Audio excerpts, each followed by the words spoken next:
ناحیه رشت در دایره تدبیرهای بنیادکاری از جانب صاحبکاری وطنی 24 کیلومتر راه منفرش کرده می شود. اقدام مذکور در پرتو تدبیرهای آبادانی و بنیادکاری رهبریت دولت و حکومت جمهوری تاجیکستان عملی گردیده پیش از همه بر رشد اینفراستراکچور دهات مساعدت می نماید. گزارش ایدیگولی محمود از ناحیه رشت.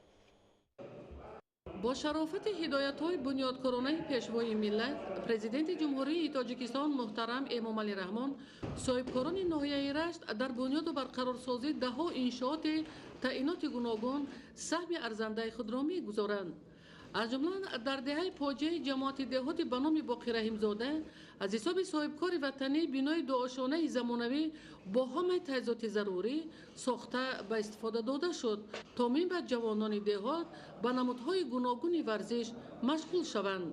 دوره دستور سپاسهای اساسی اصول وحدت ملی پیشوای معظم ملت پرزیدنت جمهوری تاجیکستان محترم امامعلی رحمان بخشیده به جشن استقلال دولتی جمهوری تاجیکستان در ناحیه رشت از طرف صاحبکار موفق ناحیه رشت بابا جان و فرایم جان یک تالار ورزشی زمانوی با تمام تجهیزات‌های امروزه ساخته به استفاده داده شده است.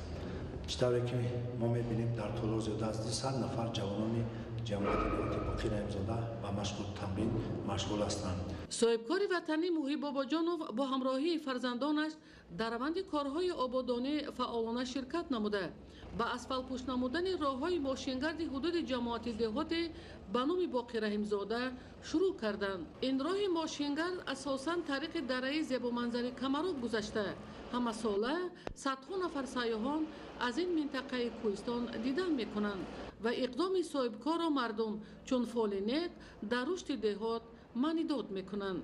وعده داده بودم که 24 کیلومتر راه نواباد تا جماعت آوازه‌دار باقی رحیمزاده اسفالت کرده میدهم. امروز اینا 24 کیلومتر راهی که دیده شده با از دهه بنی صافیان با شتاب نظامی وزارت حربی را منفرش کرده میدهند. وقتی که من به جناب عالی وعده داده بودم آمده بعد از وعده دادگیم یک تا سپرده در $200,000 ساخته به همون دهه رایگان در همون تالار ورزشی مشق کرده شدند و همون مربی که به او را تربیت میکنند از حساب خودم معاش میتیند. اینک کارهای اسفالت پوش نمودن راه ماشینگرد از محل سر پل شهرک نواباد قد دریای سارباغ آغاز گردید. در این روز کارگران با جلب ده‌ها عدد تکنیک‌های راهسازی به تخت و هموار کنی و اسفالت پوش کردن راههای ماشینگرد شروع کردند.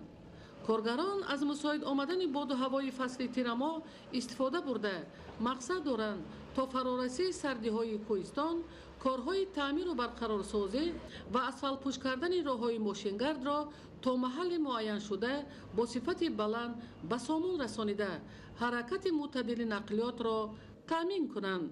ایدیگولی محمود، دادرجان میرزازاده برای برنامه اخبار از ناحیه رشت.